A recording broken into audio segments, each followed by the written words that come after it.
Hello again, YouTube. This is Mr. Zane503, Zaneformation Episode 4, and I'm going to be reviewing the sequel to Settlers of Catan that I've been promising you guys for a while now. It's called Settlers the Seafarers of Catan. Now, Seafarers plays with Settlers of Catan. You can play it by itself, but it's probably better if you play it with Settlers of Catan.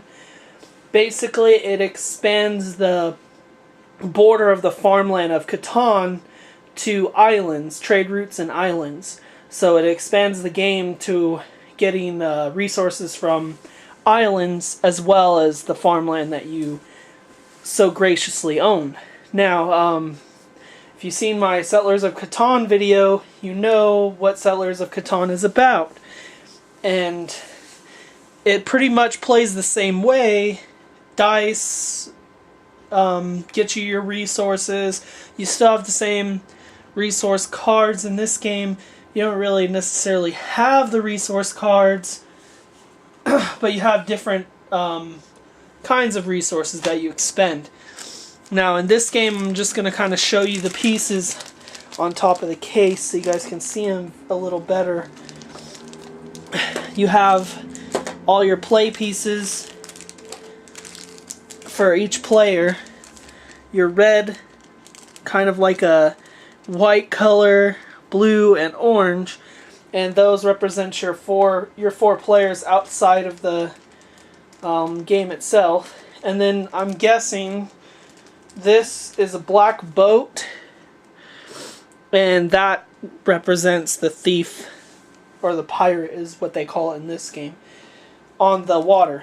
Now, Settlers of Seafarers is pretty simple, because if you play it by itself, it's just plain up, just sailing, making trade routes to islands, and then trading with the islands for resources.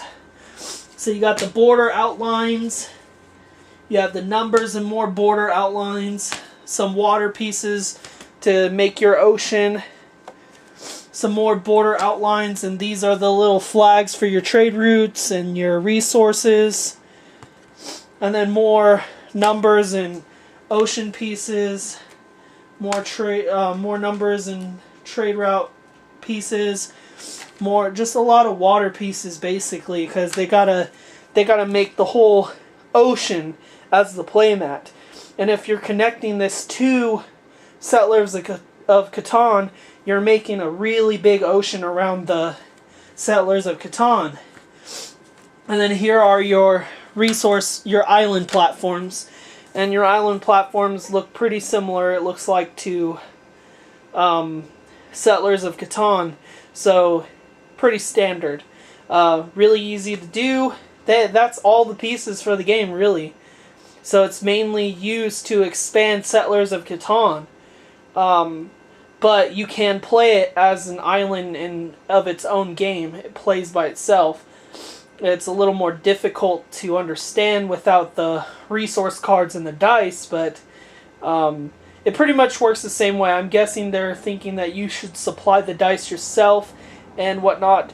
I haven't really played Seafarers all that much, so I'm not a really expert on this game. I played Settlers of Catan, the original, a lot, so I know how to play that game pretty well and how to explain it. But Seafarers is by far probably the biggest thing about it is the expansion capabilities, and that's pretty much it.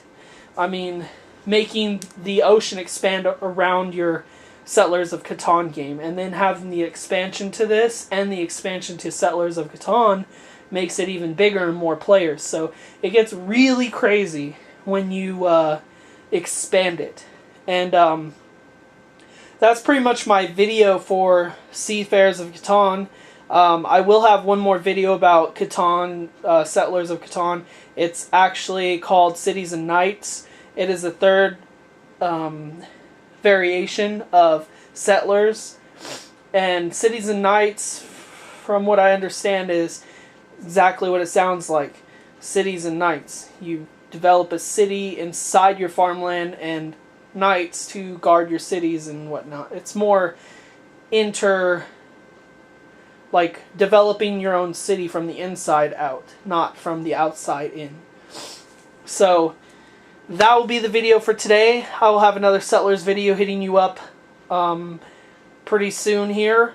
Probably not for a few episodes, but you'll get that one when it's coming to you.